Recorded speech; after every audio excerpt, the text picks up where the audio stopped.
Ang mabuting balita ayon kay Juan.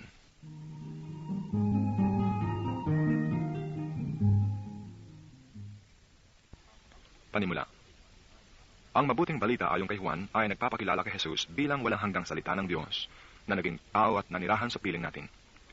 Sinulat ang ebanghelyong ito upang ang mga mambabasa ay sumampalatayang si Jesus ang ipinangakong tagapagligtas, ang anak ng Diyos. Sa gayon, magkakaroon sila ng buhay. Kapitulo 20, talatang 31.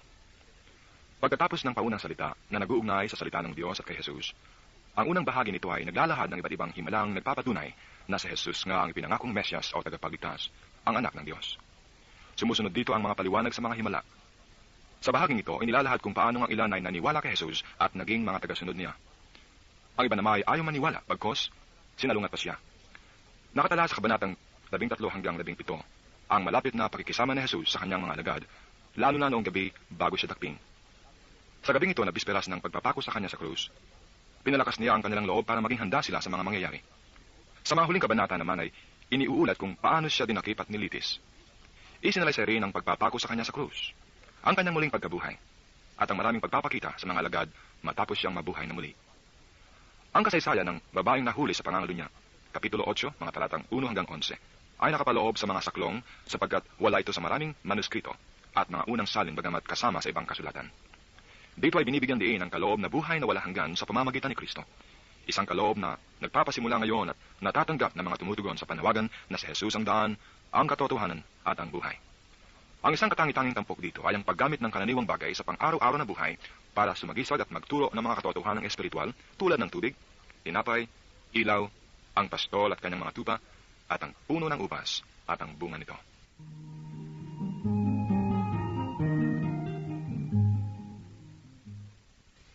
Kapitulo 1. Sa pasimula pa ay naroon na ang salita. Kasama ng Diyos ang salita, at ang salita ay Diyos. Kasama na siya ng Diyos sa pasimula pa. Sa pamamagitan niya, nilikha ang lahat ng bagay, at walang anumang nalikha ng hindi sa pamamagitan niya. Mula sa kanya ang buhay, at ang buhay ay siyang ilaw ng sangkatauhan. Nagliliwanag sa kadiliman ng ilaw, at hindi ito kailanman nagapi ng kadiliman. Sinugo ng Diyos ang isang tao na nangangalang Juan. Naparito siya upang magpatotoo tungkol sa ilaw at manalig sa ilaw ang lahat dahil sa patotoo niya. Hindi siya ang ilaw, kundi naparito siya upang magpatotoo tungkol sa ilaw. Ang tunay na ilaw na tumatanglaw sa lahat ng tao ay dumarating sa sanlibutan. Nasa sanlibutan ng salita. Nilikha ang sanlibutan sa pamamagitan niya, ngunit hindi siya nakilala ng sanlibutan. Naparito siya sa kanyang bayan, ngunit hindi siya tinanggap ng kanyang mga kababayan. Ngunit ang lahat ng tumanggap at nanalig sa kanya ay pinagkalooban niya ng karapatang maging anak ng Diyos. Sila nga'y naging anak ng Diyos, hindi dahil sa isinilang sila ayon sa kalikasan, ni sa pita ng laman o sa kagagawa ng tao. Ang pagiging anak nila ay buhat sa Diyos. Naging tao ang salita at siya ay nanirahan sa piling natin. Nakita namin ang kanyang kapangyarihan at kadakilaan, puspos ng pag-ibig at katapatan. Tinanggap niya mula sa Ama ang kapangyarihan at kadakilaan ito bilang bugtong na anak. Nagpatotoo si Juan tungkol sa kanya, at ganito ang kanyang sigaw. Siya ang tinutukoy ko ng aking sabihin, ang darating na kasunod ko ay higit sa akin, sapagkat siya na bago pa ako'y panganak. Dahil sa siya'y puspos ng pag-ibig, tayong lahat ay tumanggap mula sa kanya ng abot-abot na kaloob. Sapagkat ibinigay ang kautusan sa pamamagitan ni Moises, ngunit ang pag-ibig at ang katotohanan ay dumating sa pamamagitan ni Hesukristo. Kailan may walang nakakita sa Diyos, subalit ipinakikilala siya ng bugtong na anak. Siya ay Diyos na lubos na minamahal ng Ama. Nang suguin ng mga Hudyo sa Jerusalem ang ilang saserdote at Levita upang itanong kung sino siya, sinabi ni Juan ang katotohanan. Sinabi niyang hindi siya ang Mesyas. Kung kayo'y sino ka? Tanong nila. Ikaw ba si Elias? Hindi po, tugon niya. Ikaw ba ang propetang hinihintay namin? Sumagot siya, hindi po. Sino ka kung gayon? Tanong nila uli. Sabihin mo sa amin para masabi namin sa mga nagsugo sa amin. Ano ang masasabi mo tungkol sa iyong sarili? Sumagot si Juan, ako ang tinig ng isang sumisigaw sa ilang. Tuwirin ninyo ang daraanan ng Panginoon. Ang propeta Isaias ang may sabi nito. Ang mga nagtanong ay sugo ng mga Pariseo. Muli nilang tinanong si Juan, bakit ka nagbabautismo? Hindi pala naman ikaw ang Mesyas, ni si Elias, ni ang propeta. Sumagot siya, ako ay nagbabautismo sa tubig, ngunit nasa gitna ninyo ang isang hindi nyo nakikilala. Siya ang susunod sa akin. Subalit hindi ako karapat-dapat magkalagman lamang ng tali ng kanyang panyapak. Ito'y nangyari sa Betanya, sa ibayo ng Jordan, na pinagbabautismohan ni Juan.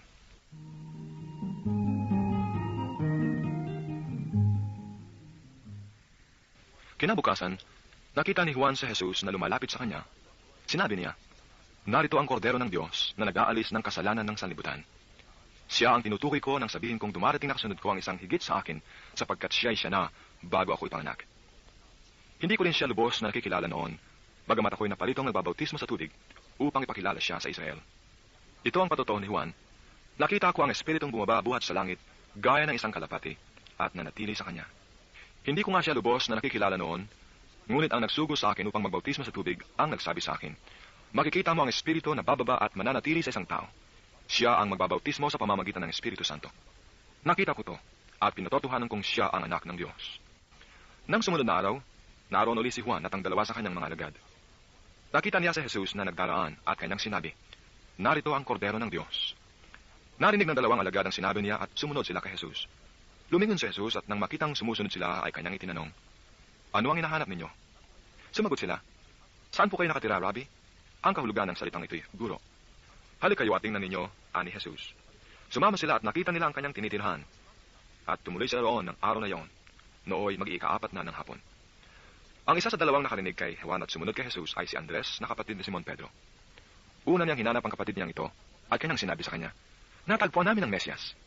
Ang kahulugan ng salitang ito'y Kristo. At siya ay sinama ni Andres kay Jesus. Tiningnan ni Jesus si Simon at sinabi sa kanya, ikaw si Simon na anak ni Juan. Ang ipangangalan sa iyo'y Cephas. Ang katumbas ng pangalan ito ay Pedro. Kinabukasan, minabuti ni Jesus na pumunta sa Galilea. Nakita niya si Felipe at sinabi rito, sumunod ka sa akin. Si Felipe ay taga Bethsaida tulad ni Andres at Pedro. Hinanap ni Felipe si Nathanael at sinabi rito, natagpuan namin si Jesus na taga Nazaret, ang anak ni Jose.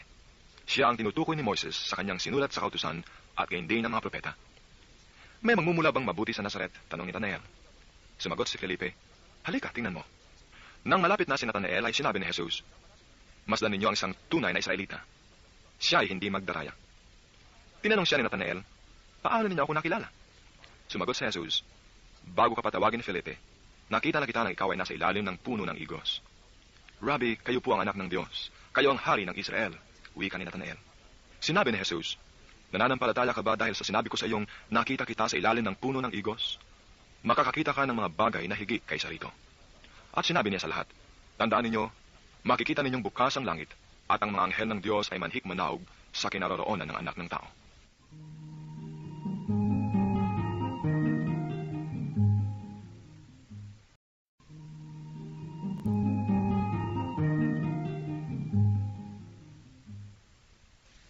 Kapitulo 2. Pagkalipas ng 2 araw, ay kasalan sa Cana, Galilea, at naroon ang ina ni Jesus. Si Jesus at ang kanyang mga alagad ay naroon din. Kinapos ng alak kaya't sinabi ng ina ni Jesus sa kanya, naubusan sila ng alak. Sinabi ni Jesus, huwag ninyo akong pangunahan, ginang, hindi pa panahon. Sinabi ng kanyang ina sa mga naglilingkod, gawin ninyo ang anumang sabihin niya sa inyo. Doon may 6 na tapayan, ang bawat isa ay naglalaman ng 20 hanggang 30 galon. Nakalaan ang mga ito para sa paglilinis ayon sa tuntuning pangrelihiyon ng mga Hudyo. Sinabi ni Jesus sa mga katulong, punuin ninyo ng tubig ang mga tapayan. At pinunungan nila hanggang sa labi. Pagkatapos sinabi niya, sumalo kayo ngayon at dalhin ninyo sa namamahala ng handaan. Dinalhan nga nila ang namamahala ng handaan. Tinikman naman ito ang tubig na naging alak. Hindi niya alam kung saan ang galing yon, bagamat alam ng mga katulong na sumalok ng tubig. Kaya tinawag niya ang lalaking ikinasal. Sinabi niya rito, ang una pong inihahain ay ang masarap na alak. Kapag marami nang inainom ang mga tao, saka inihahain ng mababang uri. Ngunit ipinagpahuli ninyo ang masarap na alak. Ang nangyaring ito sa Cana, Galilea ay siyang unang kababalaghang ginawa ni Jesus. Sa pamamagitan nito ay inihayag niya ang kanyang kadakilaan at nanalig sa kanya ang mga alagad. Pagkatapos nito, pumunta si Jesus sa Capernaum kasama ang kanyang ina, mga kapatid at mga alagad. At sila'y nanatili roong ilang araw.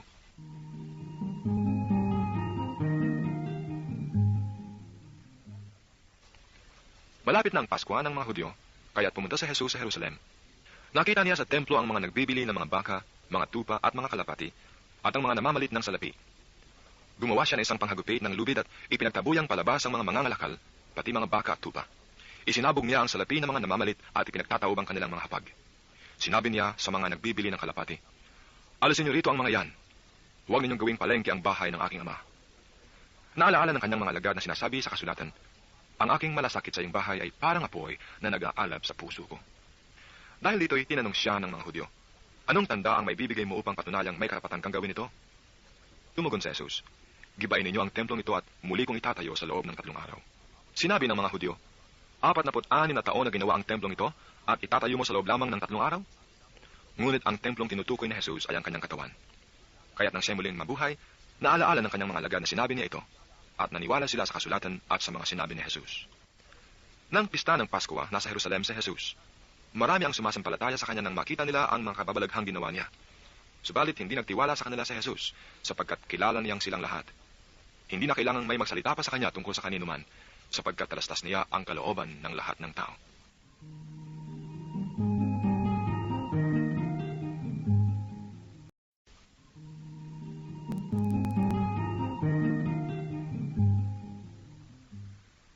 Kapitulo 3. May isang Pariseo at pinuno ng mga Hudyo na nangangalang Nicodemo. Isang gabi, siya ay nagsadya kay Jesus. Rabbi, sabi niya, nalalaman po namin kayo isang gurong mula sa Diyos, sapagkat walang makagagawa ng mga kababalaghang ginagawa ninyo malibang sumasa kanyang Diyos. Sumagot si Jesus, sinasabi ko sa inyo, maliban na ipanganak na muli ang isang tao, hindi siya paghaharian ng Diyos. Paano pong may panganganak na muli ang isang tao kung matanda na siya? Makapapasok pa ba siya sa tiyan ng kanyang ina para ipanganak uli? Tanong ni Nicodemo. Sinasabi ko sa inyo, ani Jesus, maliban na ang tao ipanganak sa tubig at sa espiritu, hindi siya paghaharian ng Diyos. Ang ipinanganak sa laman ay laman, at ang ipinanganak sa espiritu ay espiritu. Huwag kayong magtaka sa sinabi ko sa inyo, lahat ay kailangang ipanganak na muli. Umiihip ang hangin kung saan ibig at naririnig ninyo ang ugong nito, ngunit hindi ninyo alam kung saan nanggagaling at kung saan naparoroon. Gayon din ang bawat ipinanganak sa espiritu. Paano pong mangyayari ito? Tanong ni Nicodemo. Sumagot si Jesus, guro pa naman kayo sa Israel ay hindi ninyo naunawaan ang mga bagay na ito? Tandaan ninyo, ang aming nalalaman ang sinasabi namin, at ang aming nasaksihan ang pinatotohanan namin, ngunit hindi ninyo tinatanggap ang aming patotoo. Kung hindi ninyo pinaniniwalaan ang sinasabi ko tungkol sa mga bagay sa sanlibutan ito, paano ninyo paniniwalaan kung ang sabihin ko ay tungkol sa mga bagay sa langit? Walang umakyat sa langit kundi ang bumaba mula sa langit, ang anak ng tao. At kung paano itinaas ni Moises ang ahas doon sa ilang, gayon din naman, kailangang itaas ang anak ng tao, upang ang sinumang sumasampalataya sa kanya ay magkaroon ng buhay na walang hanggan. Gayon na lamang ang pag-ibig ng Diyos sa sanglibutan.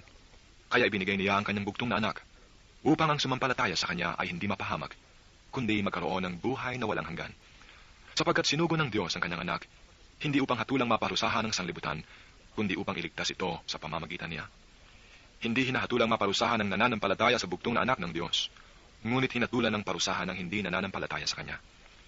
Hinatulan sila sapagkat naparito sa sanglibutan ng ilaw, ngunit inibig pa ng mga tao ang dilim kaysa liwanag, sapagkat masama ang kanilang mga gawa. Ang gumagawa ng masama ay ayaw sa ilaw, at hindi lumalapit dito upang hindi mahayag ang kanyang mga gawa. Ngunit ang namumuhay sa katotohanan ay lumalapit sa ilaw. Sa gayon, nahayag na ang kanyang mga ginagawa ay pagsunod sa Diyos.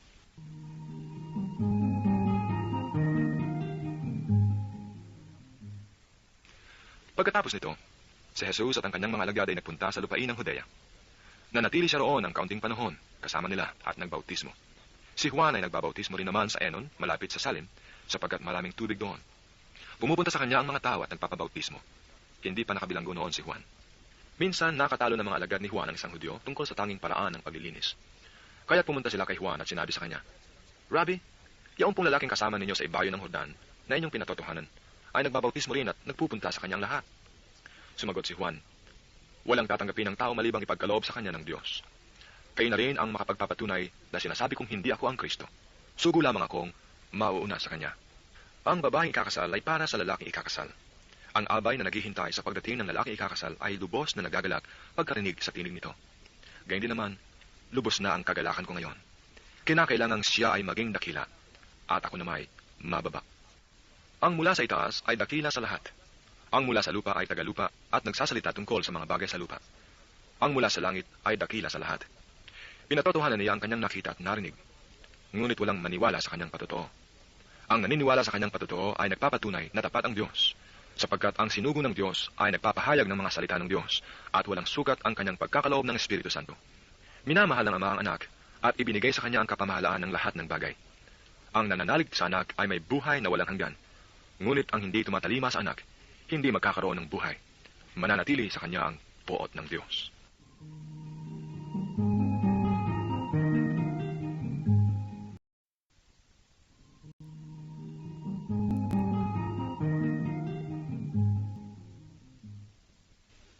Kapitulo 4. Nabalitaan ng mga Pariseo na lalong marami ang nahihikayat at nababautismohan si Jesus kaysa kay Juan. Ngunit ang totoo ay hindi si Jesus ang nagbabautismo, kundi ang kanyang mga alagad. Nang malaman ito ni Jesus, siya ay umalis sa Judea at bumalik sa Galilea. Kailangan sa Samaria siya ay magdaan. Dumating siya sa isang bayan doon na tinatawag na Sychar, malapit sa bukid na binigay ni Jacob sa kanyang anak na si Jose. Dito matatagpuan ang balon ni Jacob. Umupo si Jesus sa tabi nito sapagkat siya ay napagod sa paglalakbay. Halos katanghaliang tapat na noon. May isang Samaritanang dumating upang umigib. Sinabi ni Jesus sa kanya, "Maari bang makiinom?" Wala noon ang kanyang mga alagad sapagkat bumili ng pagkain sa bayan. Sinabi sa kanya ng Samaritana, "Kayo'y Hudyo at Samaritana ako. Bakit kayo humihingi sa akin ng inumin?" Sapagkat hindi nakikitungo ang mga Hudyo sa mga Samaritano. Sumagot si Jesus, "Kung alam lamang ninyo kung ano ang ipinagkakaloob ng Diyos at kung sino itong humihingi sa inyo ng inumin, marahil ay kayo ang hihingi sa kanya at kayo na may bibigyan niya ng tubig na nagbibigay buhay." "Ginoo," wika ng babae, "malalim ang balong ito at wala man lamang kayong panalok. Saan kayo kukuha ng tubig na nagbibigay buhay? Higit pa ba kayo kaysa aming ninunong si Jacob na nagbigay sa amin ng balong ito? Uminom siya rito, pati ang kanyang mga anak at ang kanyang mga hayop." Sumagot si Jesus, "Ang umiinom ng tubig na ito ay muling mauuhaw. Ngunit ang uminom ng tubig na ibibigay ko ay hindi na muling mauuhaw. Ito ay magiging isang bukal sa loob niya, babalong at magbibigay sa kanya ng buhay na walang hanggan."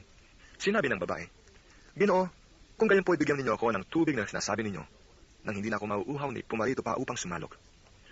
Umuwi ka at isama mo rito ang iyong asawa," wika ni Jesus. "Wala po akong asawa," anang babae. "Tama ang sinabi mong wala kang asawa," tugon ni Jesus, "sapagkat 5 na ang iyong naging asawa, at ang kinakasama mo ngayon ay hindi mo asawa. Totoo ang sinabi mo." Sinabi ng babae, "Ginoo, sa wari ko'y propeta kayo. Dito sa bundok na ito, sumamba sa Diyos ang aming mga magulang. Ngunit sinasabi ninyong mga Hudyo na sa Jerusalem lamang dapat sambahin ng Diyos." Tinugon siya ni Jesus, "Maniwala ka sa akin, ginang. Dumarating na ang panahon na sasambahin ninyo ang Ama, hindi lamang sa bundok na ito o sa Jerusalem.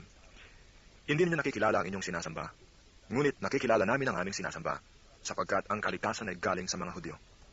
Ngunit dumarating na ang panahon, ngayon na nga, ng mga tunay na sumasamba sa Ama ay sasamba sa Kanya sa Espiritu at sa katotohanan, sapagkat ito ang hinahanap ng Ama sa mga sumasamba sa Kanya. Ang Diyos ay Espiritu, kaya dapat siyang sambahin sa Espiritu at sa katotohanan." Sinabi ng babae, "Nalalaman ko pong paririto ang Mesyas, ang tinatawag na Kristo. Pagparito niya, siya ang magpapahayag sa atin ng lahat ng bagay." "Akong nagsasalita sa iyo ang tinutukoy mo," sabi ni Jesus. Dumating ng sandaling iyon ang kanyang mga alagad. Nabigla sila nang makitang nakikipag-usap siya sa isang babae. Ngunit isa man sa kanila ay walang nagtanong kung anong ibig ni Jesus o kaya ay kung bakit siya nakikipag-usap sa babae. Iniwan ng babae ang kanyang banga, bumalik sa bayan at sinabi sa mga taga roon, "Halika kayo, tingnan ninyo ang taong nagsabi sa akin ng lahat ng ginawa ko. Siya na kaya ang Kristo?" Kaya't lumabas sila ng bayan at nagpunta kay Jesus. Samantala, makailang ulit na sinasabi sa kanya ng mga alagad, "Rabbi, kumain na po kayo." Ngunit sumagot siya, "Ako ay may pagkain hindi ninyo alam." Kaya't nag-usap-usap ang mga alagad, "May nagdala kaya sa kanya ng pagkain?" Sinabi sa kanila ni Jesus, "Ang pagkain ko ay ang tuparin ng kalooban na nagsugo sa akin, at ganapin ang ipinagagawa niya. Hindi ba sinasabi ninyo, 4 na buwan pa at anihan na? Sinasabi ko sa inyo, masdan ninyo ang mga bukid. Hinog na at handa ng anihin. Ang gumagapas ay tumatanggap ng upa at nagtitipon ng bunga para sa buhay na walang hanggan. Kaya't magkasamang nagagalak ang naghahasik at ang nagaani. Sinugo ko kayo upang anihin ang hindi ninyo inihasik. Nagpagalang iba, at kayo ang nagaani sa kanilang pinagpagalan." Maraming Samaritano sa bayang yaon ang sumampalataya kay Jesus dahil sa patotong ito ng babae. Sinabi niya sa akin ang lahat ng aking ginawa. Kaya't paglapit ng mga Samaritano kay Jesus, hiniling nila na tumigil muna siya roon at nanatili siya roon ng 2 araw. At marami pang sumampalataya nang mapakinggan siya. Sinabi nila sa babae, "Nananampalataya kami ngayon, hindi na dahil sa sinabi mo, kundi dahil sa narinig namin sa kanya. Nakilala namin siya nga ang tagapagligtas ng sanglibutan."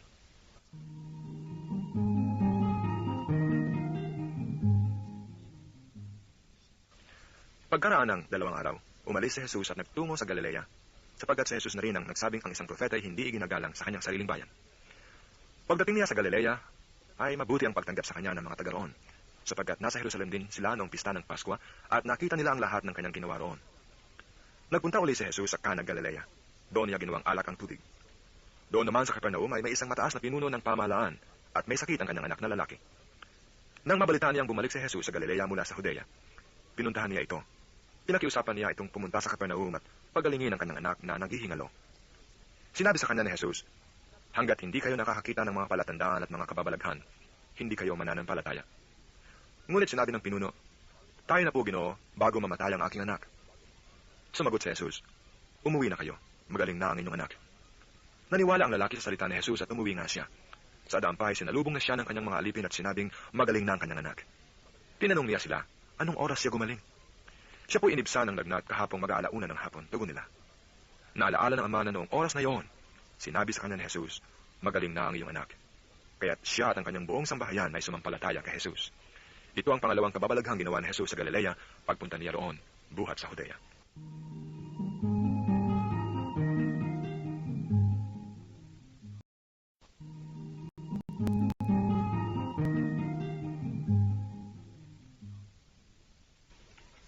Kapitulo 5. Pagkaraan ito ay dumating ang pista ng mga Hudyo. At pumunta si Jesus sa Jerusalem. Sa lungsod na ito, malapit sa pintuan ng mga tupa, ay may malaking deposito ng tubig na may 5 portiko. Kung tawagin ito sa wikang Hebreyo ay Bethesda. Natitipon dito ang maraming may sakit, mga bulag, mga pinay, at mga paralitiko. Hinihintay nilang gumalaw ang tubig sapagkat may panahong bumababa ang isang anghel ng Panginoon at kinakalawkaw ang tubig. Ang maunang lumusong pagkatapos makalawkaw ang tubig ay gumagaling, anuman ang kanyang karamdaman. Doon may isang lalaking 38 taon na may sakit. At siya ay nakita ni Jesus. Alam nitong matagal nang may sakit ang lalaki. Tinanong siya ni Jesus, ibig mo bang gumaling? Sumagot ang may sakit, Ginoo, wala pong maglusong sa akin kapag nakalawkaw na ang tubig. Patungo pa lamang ako roon ay may nauuna na sa akin. Sinabi sa kanya ni Jesus, tumindig ka, dalhin mo ang iyong higaan, at lumakad ka. At pagdakay gumaling ang lalaki, dinala ang kanyang higaan at lumakad. Nooy araw ng pamamahinga, kaya't sinabi ng mga Hudyo sa lalaking pinagaling, araw ng pamamahinga ngayon, labag sa kautusan na dalhin mo ang iyong higaan. Ngunit sumagot siya, ang nagpagaling sa akin ang nagsabing dalhin ko ang aking higaan at lumakad ako. At siya'y tinanong nila, sino ang nagsabi sa iyo na dalhin mo ang iyong higaan at lumakad ka? Ngunit hindi nakilala ng lalaki kung sino ang nagpagaling sa kanya, sapagkat nawala na si Jesus sa karamihan ng tao. Pagkatapos, nakita ni Jesus sa loob ng templo ang lalaki at sinabihan, magaling ka na ngayon. Huwag ka nang magkasala at baka may mangyari sa iyo na lalo pang masama. Umalis ang lalaki at sinabi sa mga Hudyo na si Jesus ang nagpagaling sa kanya. Dahil dito, si Jesus ay sinimulang usigin ng mga Hudyo, sapagkat nagpagaling siya sa araw ng pamamahinga. Kaya sinabi sa kanila ni Jesus, ang aking ama ay patuloy sa paggawa, at gayon din ako. Lalong pinatikapan ng mga Hudyo na patayin siya, sapagkat nilabag na niya ang batas tungkol sa araw ng pamamahinga, ay sinasabi pa niyang ang Diyos ang kanyang ama, at sa gayoy ipinapantay ang sarili sa Diyos. Kaya sinabi sa kanila ni Jesus, dapat ninyong malaman na walang ginagawa ang anak sa kanyang sarili lamang. Ang ginagawa lamang niya ay ang nakikita niyang ginagawa ng ama. Ang ginagawa ng ama ay siya ring ginagawa ng anak. Sapagkat minamahal ng ama ang anak, at ipinakikita sa anak ang lahat ng ginagawa niya. At higit pa sa mga ito ang mga gawang ipakikita sa kanya ng ama, at manggigilalas kayo. Kung paanong binubuhay ng ama ang mga patay, gayon din naman, bubuhayin ng anak ang sinumang nais niyang buhayin. Hindi humahatol kanino man ng ama. Ibinigay niya sa anak ang buong kapangyarihang humatol, upang parangalan ng lahat ang anak, tulad ng kanilang pagpaparangal sa ama. Ang hindi nagpaparangal sa anak ay hindi nagpaparangal sa amang nagsugo sa anak. Sinasabi ko sa inyo, ang nakikinig sa aking salita at nananalig sa nagsugo sa akin ay may buhay na walang hanggan. Hindi na siya hahatulan, kundi inilipat na sa buhay mula sa kamatayan. Tandaan ninyo, darating ang panahon, ngayon na nga, na maririnig ng mga patay ang tinig ng anak ng Diyos, at ang makinig sa kanya ay mabubuhay. Ang ama ang may kapangyarihang magbigay buhay, at ang anak ay binigyan niya ng kapangyarihang magbigay buhay. Binigyan din siya ng kapangyarihang humatol sapagkat siya ang anak ng tao.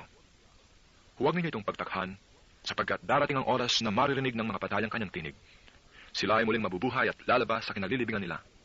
Lahat ng gumawa ng mabuti ay pagkakalooban ng buhay na walang hanggan, at lahat ng masama ay parurusahan. Wala akong ginagawa sa sarili ko lamang. Humahatol ako ayon sa sinasabi sa akin ng Ama, kaya't matuwid ang hatol ko. Hindi ang sarili kong kalooban ang aking sinusunod, kundi ang kalooban ng nagsugo sa akin. Kung ako lamang ang nagpapatotoo tungkol sa aking sarili, huwag ninyong tanggapin. Ngunit may ibang nagpapatotoo tungkol sa akin, at totoo ang kanyang sinasabi. Nagpasugo kayo kay Juan, at nagpatotoo siya tungkol sa katotohanan. Hindi sa kailangan ko ang patotoo ng tao. Sinasabi ko lamang ito para maligtas kayo. Si Juan ay parang maningas na ilaw na nagliliwanag noon, at kayo'y sandaling nasiyahan sa kanyang liwanag. Ngunit may patotoo tungkol sa akin na higit sa patotoo ni Juan. Ang mga gawang ipinagagawa sa akin ng Ama, at siya ko namang ginaganap, Iyan ang nagpapatotoo na ako'y sinugo niya. At ang amang nagsugo sa akin ay nagpapatotoo rin tungkol sa akin. Kailan may hindi ninyo narinig ang kanyang tinig at nakita ang kanyang anyo. Walang pitak sa inyong puso ang kanyang salita, sapagkat hindi kayo nananalig sa akin na sinugo niya. Sinasaliksik ninyo ang mga kasulatan, sa paniwalang doon ninyo matatagpuan ang buhay na walang hanggan. Ang mga ito ang nagpapatotoo tungkol sa akin. Ngunit ayaw naman ninyong lumapit sa akin upang kayo'y magkaroon ng buhay. Hindi ako naghahangad ng parangal ng mga tao. Ngunit kilala ko kayo. Alam kong wala kayong pag-ibig sa Diyos. Naparito ako sa ngalan ng aking Ama, at ayaw ninyo akong tanggapin. Kung may ibang pumarito sa kanyang sariling pangalan, siya ay inyong tatanggapin. Ang hinahangad ninyo ay ang parangal ng isa't isa, at hindi ang parangal na nanggagaling sa iisang Diyos. Paano kayong makapaniniwala? Huwag ninyong isipin ako ang magsasakdal sa Ama laban sa inyo. Si Moises na inaasahan ninyo ang siyang maghaharap ng sakdal laban sa inyo. Kung talagang pinaniniwalaan ninyo si Moises, ako'y paniniwalaan din sana ninyo, sapagkat sumulat siya tungkol sa akin. Ngunit kung hindi ninyo pinaniniwalaan ang mga sinulat niya, paano ninyong paniniwalaan ang mga sinasabi ko?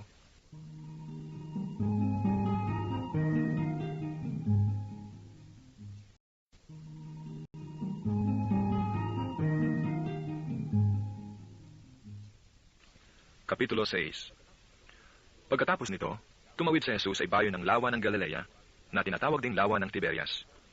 Sinundan siya ng napakaraming tao sapagkat nakita nila ang mga kababalaghang ginawa niya sa pagpapagaling sa mga may sakit. Umahon si Jesus sa burol kasama ang kanyang mga alagad at naupo roon. Malapit na noon ang pista ng Paskwa ng mga Hudyo. Tumanaw si Jesus at nakita niyang dumarating ang napakaraming tao. Tinanong niya si Felipe, "Saan tayo bibili ng tinapay upang makakain ng mga taong ito?"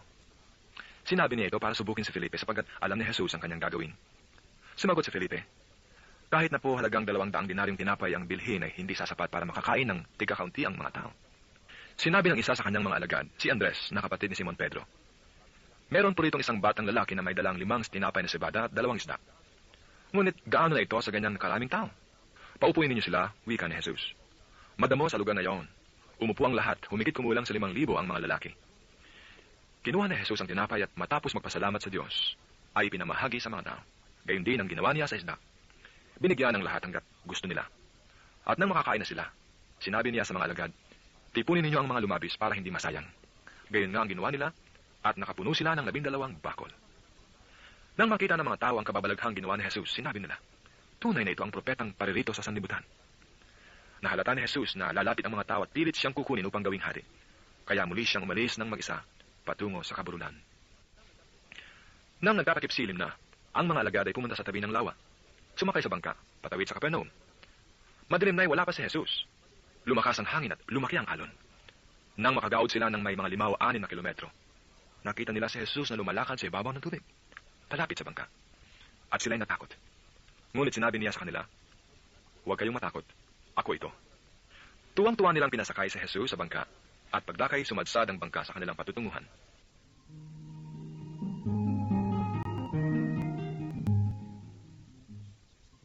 Kinabukasan, nakita ng mga taong nanatili sa ibayo ng lawa na naroon pa ang isang bangka. Alam nilang si Jesus ay hindi kasama ng mga alagad sapagkat ang mga ito lamang ang sumakay sa bangka at umalis.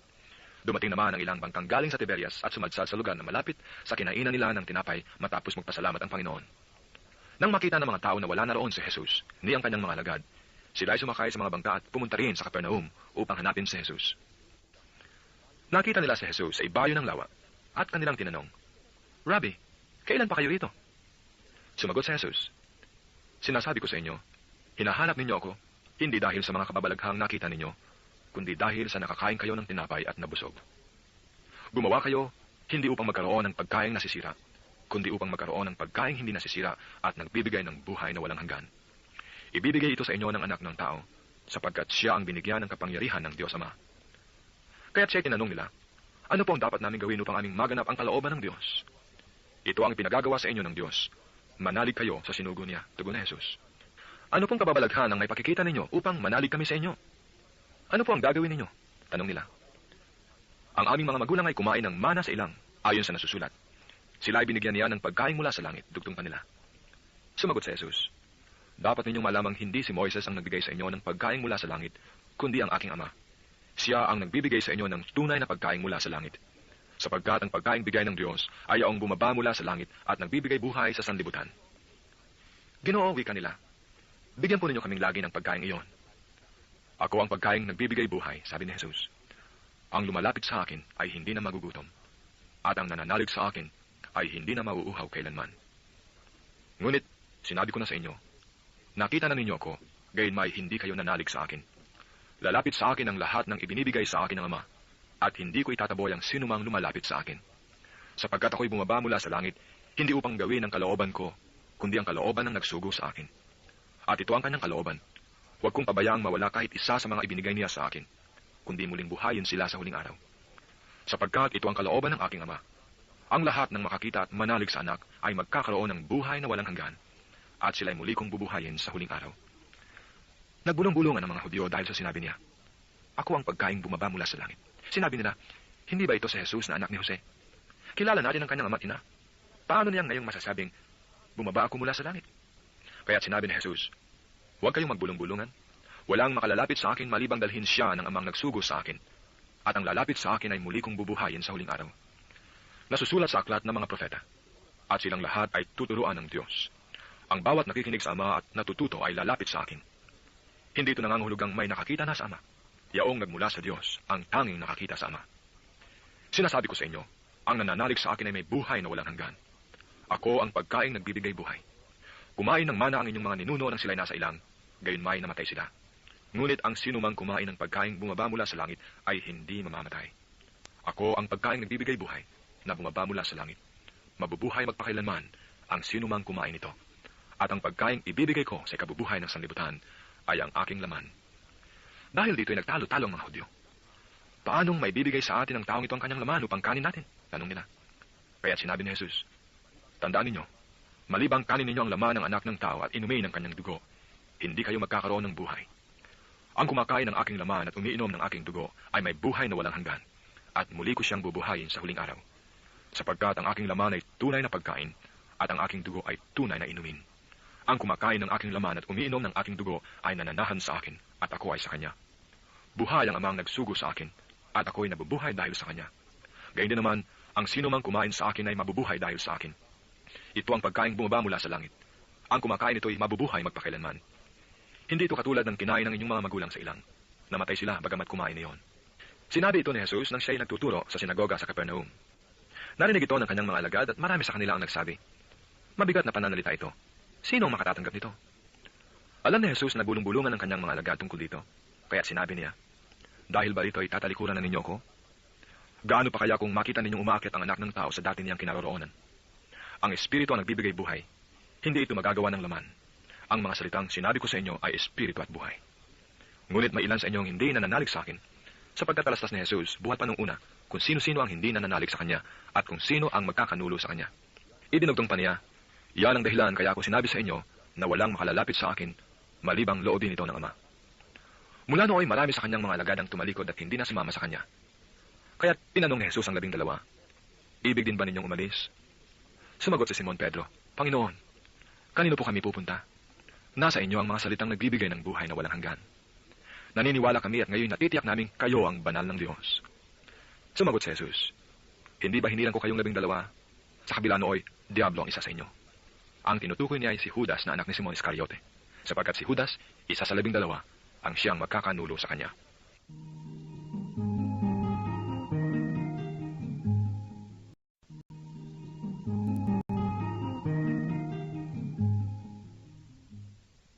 Kapitulo 7. Pagkatapos nito, nilibot ni Jesus ang Galilea. Iniwasan niya ang Judea sapagkat ibig siyang patayin ng mga Hudyo roon. Nalalapit na ang pista ng mga tolda, isang pista ng mga Hudyo. Kaya't sinabi kay Jesus ng kanyang mga kapatid, bakit hindi ka umalis dito at pumunta sa Judea para makita ng iyong mga alagad ang ginagawa mo? Walang taong naglilihim ng kanyang ginagawa kung ang hangad niya ay matanyag. Ginagawa mo rin lamang ang mga bagay na ito, magpakilala ka na sa sanlibutan. Maging ang mga kapatid ni Jesus ay hindi sumasampalataya sa kanya. Sumagot siya, hindi pa ito ang panahon ko. Sa inyo'y maaari kahit anong panahon. Hindi kayo kapopuotan ng sanglibutan, ngunit ako ay kinapopuotan ito, sapagkat pinatotohanan kong masama ang kanyang mga gawa. Kayo ang pumunta sa pista, hindi ako pupunta, sapagkat hindi pa ito ang panahon ko. Pagkasabi nito'y, nagpaiwan siya sa Galilea. Pagkaalis ng kanyang mga kapatid, si Jesus may pumunta rin sa pista, ngunit hindi hayagan. Hinahanap siya roon ng mga Hudyo. Nasaan siya? Tanong nila. Pabulong na pinag-uusapan siya ng marami. Siya ay mabuting tao, sabi ng ilan. Hindi, anang iba. Inililigaw niya ang mga tao. Ngunit walang nangahas magsalita ng hayagan tungkol sa kanya sa takot sa mga Hudyo. Nang kalahatian na ng pista, pumasok si Jesus sa templo at nagturo. Nagtaka ang mga Hudyo at ang sabi nila, "Saan kumuha ng karunungan ng taong ito gayong di naman nag-aral?" Sumagot si Jesus, "Hindi akin ang iniaaral ko, kundi sa nagsugo sa akin." Matatalos ng sino mang ibig tumupad ng kalooban ng Diyos kung ang itinuturo ko'y mula sa Diyos o nagsasalita lamang ako ng saganang aking sarili. Ang nagsasalita ng saganang kanyang sarili ay naghahangad na parangalan siya. Ngunit tapat at matuwid ang sinumang naghahangad na maparangalan ang nagsugo sa kanya. Ibinigay na sa inyo ni Moises ang kautusan, hindi ba? Gayunmay, wala ni isa sa inyong tumutupad nito. Bakit ba gusto ninyo akong patayin? Sumagot ang mga tao, "Inaalihan ka ng demonyo. Sino ba ang gustong pumatay sa iyo?" "Isang bagay pa lamang ang ginawa ko'y nang gilalas na kayong lahat," sabi ni Jesus. Ibinigay sa inyo ni Moises ang utos tungkol sa pagtutuli. Hindi ito nagsimula kay Moises kundi sa mga ninuno ninyo. At ginagawa ninyo ito kahit araw ng pamamahinga. Kung tinutuli ang isang lalaki kahit araw ng pamamahinga para masunod ang utos ni Moises, ano't nagagalit kayo sa akin dahil sa pagpapagaling ko sa araw ng pamamahinga? Humatol kayo ng matuwid, huwag ayon sa inyo.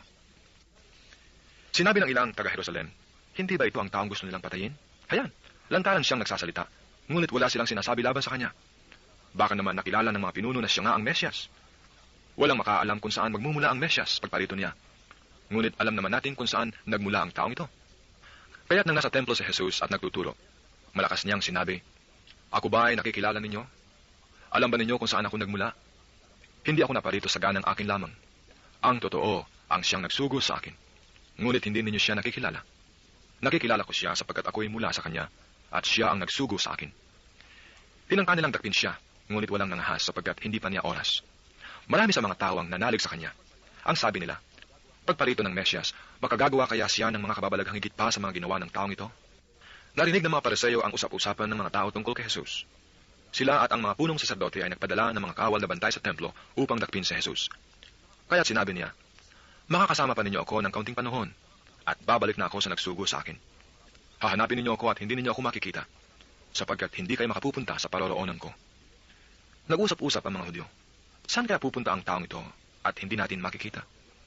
Paroroon kaya siya sa mga Hudyong nangalat sa lupain ng mga Griego upang magturo sa mga Griego? Ano kayang ibig sabihin ng kanyang pangungusap na, "Hahanapin ninyo ako at hindi ninyo ako makikita, at hindi kayo makapupunta sa paroroonan ko"?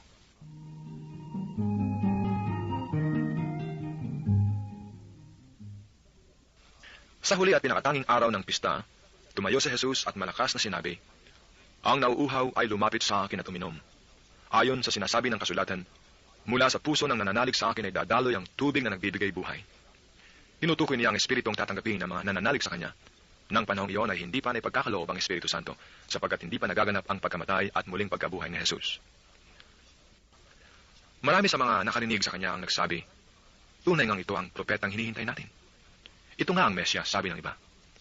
Ngunit sumagot naman ng iba pa, "Maaari bang magmula sa Galilea ang Mesyas? Hindi ba sinabi ng kasulatan na magmumula ang Mesyas sa lipi ni David at sa Bethlehem sa bayan ni David ipanganganak?" Magkakaiba ang talagay ng mga tao tungkol sa kanya. Ibig ng ilan na dakpin siya, ngunit wala namang nangahas humuli sa kanya. Ang mga kawal na bantay sa templo ay nagbalik sa mga punong saserdote at mga Pariseo. "Bakit hindi ninyo siya dinala rito?" tanong nila sa mga bantay.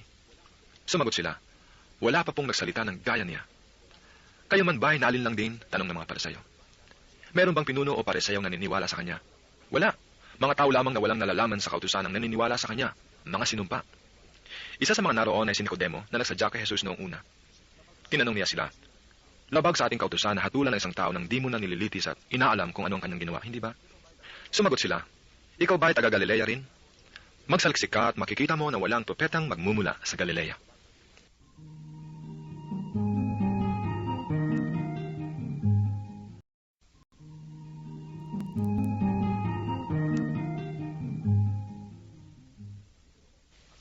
Kapitulo 8. At umuwi na ang bawat isa, ngunit si Jesus ay pumunta sa bundok ng mga Olibo. Pinaumagahay nagbalik siya sa templo. Lumapit sa kanya ang lahat, kaya't umupo siya at sila ay tinuruan. Nooy dinala sa kanya ng mga eskriba at mga Pariseo ang isang babaeng nahuli sa pakikiapid. Pinatayo ito sa harapan nila at sinabi kay Jesus, "Guro, ang babaeng ito'y nahuli sa pakikiapid. Ayon sa kautusan ni Moises, dapat batuhin hanggang sa mamatay ang mga gaya niya. Ano ang masasabi mo?" Itinanong nila ito upang subukin siya nang may maisumbong sila laban sa kanya. Ngunit yumuko si Jesus at sumulat sa lupa sa pamamagitan ng daliri. Ayaw nilang tigilan ng katatanong sa Jesus, kaya't sila'y tiningnan niya at sinabi ang ganito, "Sino man sa inyo na walang kasalanan, ang siyang maunang bumato sa kanya." At muli siyang yumuko at sumulat sa lupa.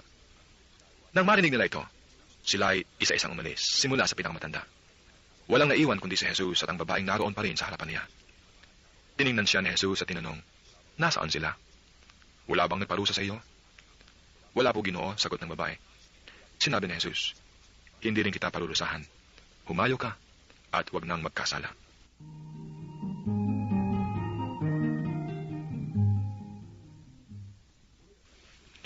Muling nagsalita si Jesus sa mga tao. Wika niya, "Ako ang ilaw ng sanglibutan. Ang sumusunod sa akin ay magkakaroon ng ilaw na nagbibigay buhay at di nalalakad sa kadiliman." Sinabi sa kanya ng mga Pariseo, "Ikaw ang nagpapatotoo sa iyong sarili. Hindi maaaring tanggapin ang patotoo mo." Sumagot si Jesus, "Kahit ako ang nagpapatotoo sa aking sarili, totoo ang aking sinasabi, sapagkat alam ko kung saan ako nanggaling at kung saan ako paroroon. Ngunit hindi niyo alam ang aking pinanggalingan at ang aking paroroonan. Humahatol kayo ayon sa paghatol ng tao. Ngunit hindi ako humahatol kanino man. Humatol man ako, tama ang aking hatol, sapagkat hindi lamang ako ang humahatol, kundi ako at ang Amang nagsugo sa akin. Nasusulat sa inyong kautusan na dapat tanggapin ang patotoo ng dalawang tao.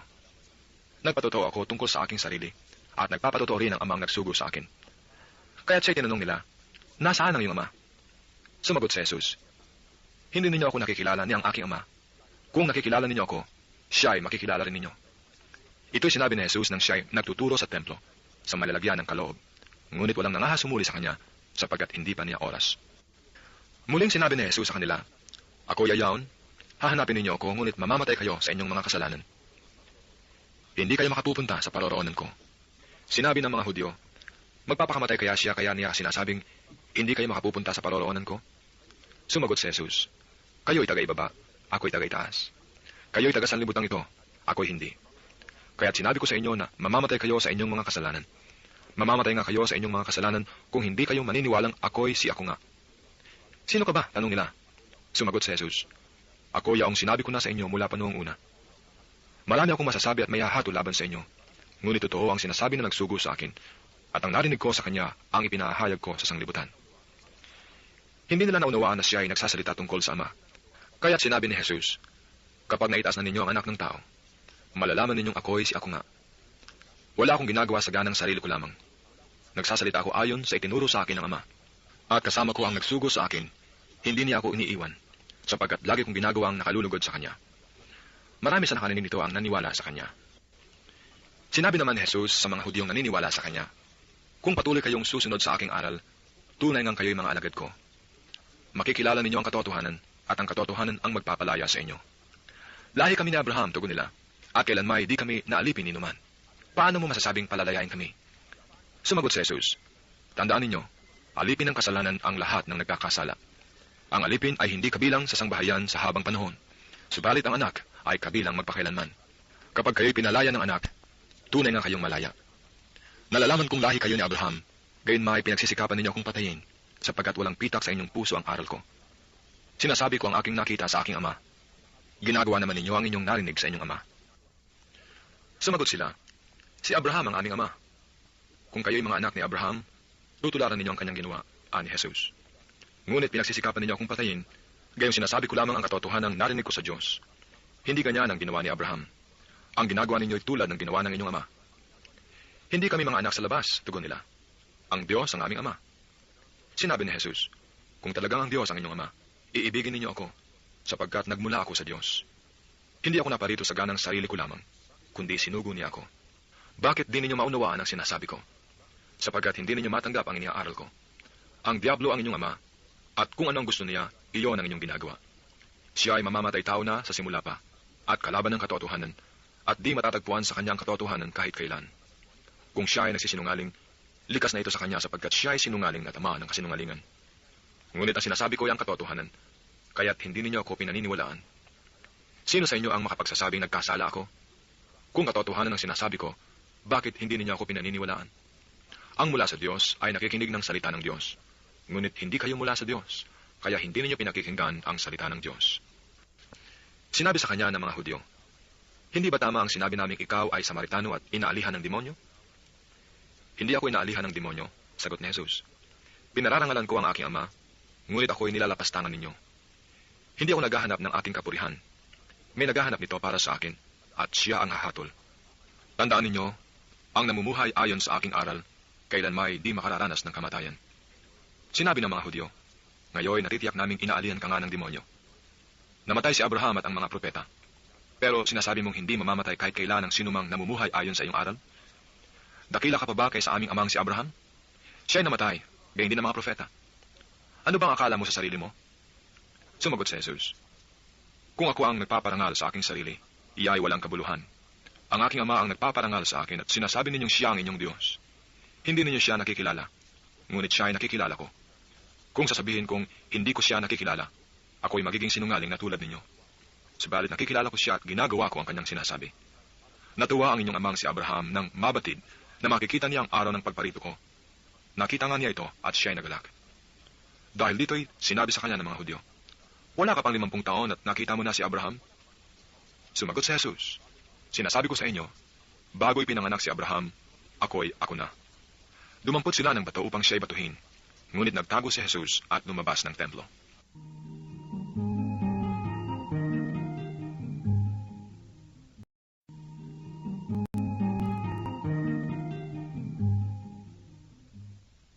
Kapitulo 9.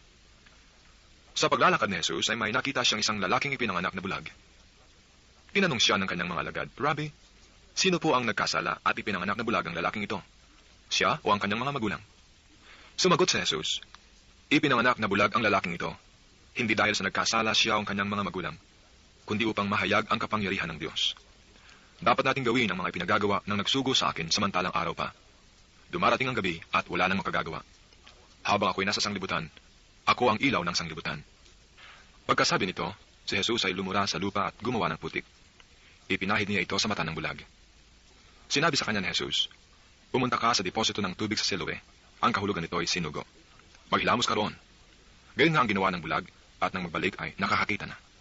Sinabi ng mga kapitbahay niya at ng mga nakakita sa kanya noong siya ay namamalimos pa, hindi ba yan ang lalaking dating nagpapalimos? Sumagot ang ilan, yan nga. Hindi kamukha lamang, wika naman ng iba. At sumagot ang lalaki, ako nga po yon. Paano ka nakakita? Tanong nila. Sumagot siya, ang lalaking tinatawag na Jesus ay gumawa ng putik at ipinahid sa aking mga mata.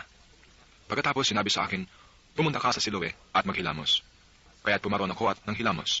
At nakakita na ako. Nasaan siya? Tanong nila sa kanya. Ewan ko po, ang sagot niya. Dinala nila sa mga Pariseyo ang dating bulag. Araw ng pamamahinga nang gumawa si Jesus ng putik at padilatin ng bulag. Tinanong din siya ng mga Pariseyo kung paano siya nakakita. Sinabi niya sa kanila, pinahiran niya ng putik ang aking mga mata. Naghilamos ako pagkatapos, at ngayon nakakakita na ako. Ang sabi ng ilan sa mga Pariseyo, hindi mula sa Diyos ang taong yan, sapagkat hindi niya ipinangingili ng araw ng pamamahinga.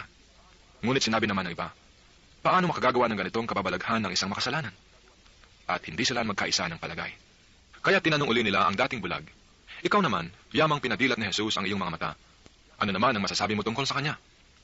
Siya ay isang propeta, sagot niya. Ayaw maniwala ang mga Hudyo na siya ay dating bulag, kaya't ipinatawag nila ang mga magulang ng taong iyon. At tinanong sila, anak ba ninyo ito? Talaga bang siya ay pinanganak na bulag? Bakit nakakakita na siya ngayon? Sumagot ang kanyang mga magulang. Alam po naming siya ang aming anak, at siya ay pinanganak na bulag. Ngunit hindi namin alam kung bakit nakakakita na siya ngayon, o kung sino ang nagpadilat sa kanya. Siya na po ang tanungin ninyo. Siya ay may sapat na gulang na at makapagsasabi ng tungkol sa kanyang sarili. Ganito ang sabi ng kanyang mga magulang dahil sa takot sa mga Hudyo, sapagkat pinagkaisahan ng mga Hudyo na itiwalag sa sinagoga ang sinumang magpahayag na si Jesus ang Mesyas. Ito ang dahilan kung bakit sinabi ng kanyang mga magulang, siya ay may sapat na gulang na, siya po ang tanungin ninyo. Kaya't muli nilang ipinatawag ang dating bulag at sinabi sa kanya, sabihin mo ang totoo, alam namin makasalanan ng taong yon. Hindi ko po alam kung siya ay makasalanan o hindi, tugon niya. Isang bagay ang alam ko, dati akong bulag, ngunit ngayon nakakakita na. Anong ginawa niya sa iyo? Tanong nila. Paano niya pinadilat ang iyong mga mata? Sumagot siya, sinabi ko na po sa inyo at ayaw ninyong pakinggan. Ano't ibig ninyong marinig uli? Ibig din ba ninyong maging alagad niya? At siya ay inalipusta nila. Ikaw ang alagad niya, sabi nila. Ngunit kami mga alagad ni Moises. Nalalaman naming nagsalita ang Diyos kay Moises. Ngunit ang taong yon, ni hindi namin alam kung saan ang galing. Sumagot ang lalaki. Yan nga po ang katakataka. Hindi ninyo alam kung saan siya nanggaling, gayong pinadilat niya ang mga mata ko. Alam nating hindi pinakikinggan ng Diyos ang mga makasalanan, ngunit pinakikinggan niya ang mga tunay na sumasamba sa Kanya at sumusunod sa Kanyang kalooban. Buhat sa pasimula ng sanglibutan ay wala pang nakapagpapadilat ng mata ng taong ipinanganak na bulag. Wala pong magagawa ang taong iyon kung siya'y hindi mula sa Diyos. Sumagot sila, ipinanganak kang makasalanan at ikaw pa ang magtuturo sa amin? At siya'y itiniwalag nila. Nabalitaan ni Jesus na ang lalaking pinagaling niya ay itiniwalag ng mga Pariseo. Kaya't tinanong niya ang lalaki nang matagpuan niya ito, sumasampalataya ka ba sa anak ng tao? Sumagot ang lalaki, sino po ba siya, Ginoo? Sabihin ninyo sa akin upang ako'y manampalataya sa kanya. Siya ay nakita mo na. Siya ang nakikipag-usap sa iyo, ani Jesus. Sumasampalataya po ako, Panginoon, sabi ng lalaki. At sinamba niya si Jesus. Sinabi pa ni Jesus, isang kahatulan sa sanlibutan ng pagparito ko upang makakita ang mga bulag at mabulag ang mga nakakakita. Narinig ito ng ilang Pariseyong malapit sa kanya at siya'y tinanong, ibig mo bang sabihin bulag din kami? Sumagot si Jesus, kung kayo'y bulag, wala sana kayong kasalanan. Ngunit sinasabi ninyong nakakakita kayo, kaya't nananatili ang inyong mga kasalanan.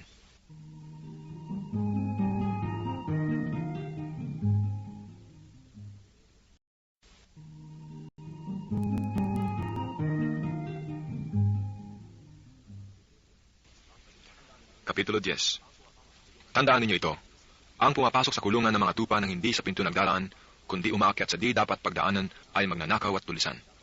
Ngunit ang nagdaraan sa pintuan ay siyang pastol ng mga tupa. Pinapapasok siya ng bantay pinto at pinakikinggan ng mga tupa ang kanyang tinig. Tinatawag niya ang kanyang mga tupa sa kanilang pangalan at inilalabas sa kulungan.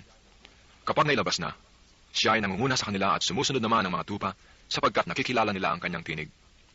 Hindi sila sumusunod sa iba, bagkus pa nga ay patakbong lumalayo sapagkat hindi nila nakikilala ang kanyang tinig. Sinabi ni Jesus ang talinghagang ito, ngunit hindi nila naunawaan ang ibig niyang sabihin. Kaya't muling sinabi ni Jesus, tandaan ninyo, ako ang pintuang dinadaanan ng mga tupa. Ang mga nauna sa akin ay mga magnanakaw at mga tulisan, ngunit hindi sila pinakinggan ng mga tupa. Ako ang pintuan. Ang sinumang pumapasok sa pamamagitan ko'y maliligtas. Papasok siya at lalabas at makatatagpo ng pastulan.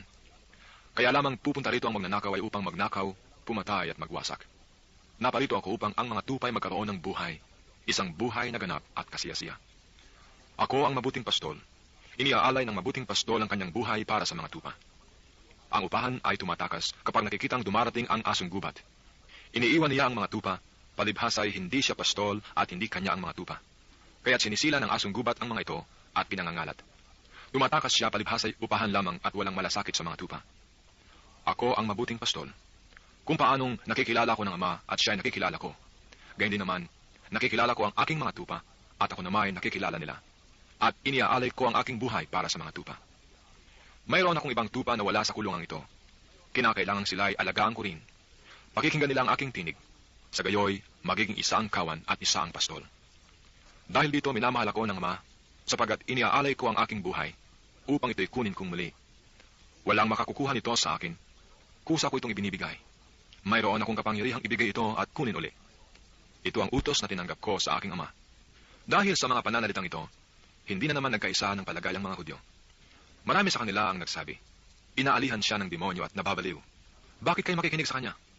Sinabi naman ng iba, hindi makapagsasalita ng gayon ang isang inaalihan ng demonyo. Makapagpapadilat ba ng mga bulag ang demonyo?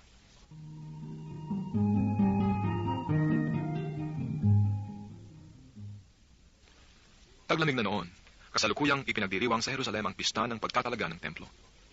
Naglalakad si Jesus sa templo sa portiko ni Salomon. Pinaligiran siya ng mga Hudyo at sinabi sa kanya, hanggang kailan mo kami pag-aalinlanganin? Kung ikaw ang Kristo, sabihin mo na ng tiyakan. Sumagot si Jesus, sinabi ko na sa inyo, ngunit ayaw ninyong maniwala. Ang mga ginagawa ko sa ngalan ng aking Ama ay nagpapatotoo tungkol sa akin. Ngunit ayaw ninyong maniwala sapagkat hindi kayo kabilang sa aking mga tupa. Nakikinig sa akin ang aking mga tupa. Nakikilala ko sila at sumusunod sila sa akin. Binibigyan ko sila ng buhay na walang hanggan at kailanman di sila mapapahamak. Hindi sila maaagaw sa akin ni naman. Ang aking Ama na nagbigay sa kanila sa akin ay lalong dakila sa lahat. At hindi sila maaagaw ni naman sa aking Ama. Ako at ang Ama ay iisa.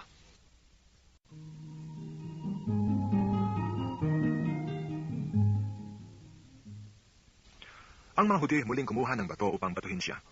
Kaya't sinabi sa kanila ni Jesus, maraming mabubuting gawa mula sa Ama ang ipinakita ko sa inyo. Alin ba sa mga ito ang dahilan at ako inyong babatuhin? Sinagot siya ng mga Hudyo, hindi dahil sa mabuting gawa, kaya ka namin babatuhin, kundi dahil sa paglapastangan mo sa Diyos, sapagkat nagpapanggap kang Diyos, gayong tao ka lang. Tumugon sa Jesus, hindi ba nasusulat sa inyong kautusan? Sinabi ko, mga Diyos kayo. Mga Diyos ang tawag ng kautusan sa mga pinagkatiwalaan ng salita ng Diyos, at hindi maaaring tanggihan ang sinasabi ng kasulatan. Ako ay hinirang at sinugo ng Ama. Paano ninyong masasabi ngayon na nilalapastangan ko ang Diyos sa sinabi kong ako ang anak ng Diyos? Kung hindi ko ginagawa ang mga ipinagagawa ng aking Ama, huwag ninyo akong paniwalaan. Ngunit kung ginagawa ko iyon, paniwalaan ninyo ang aking mga gawa, kung ayaw man ninyo akong paniwalaan. Sa gayon, matitiyak ninyong nasa akin ang Ama, at ako'y nasa Kanya. Tinangka na naman nilang dakpin siya, ngunit siya ay nakatalilis. Muling pumunta si Jesus sa ibayo ng Jordan sa puok na noong una ay pinagbabautismuhan ni Juan. Nanatili siya roon, at maraming lumapit sa kanya. Sinabi nila, si Juan ay walang ginawang kababalaghan, ngunit totoong lahat ang sinabi niya tungkol sa taong ito. At dooy maraming sumampalataya kay Jesus.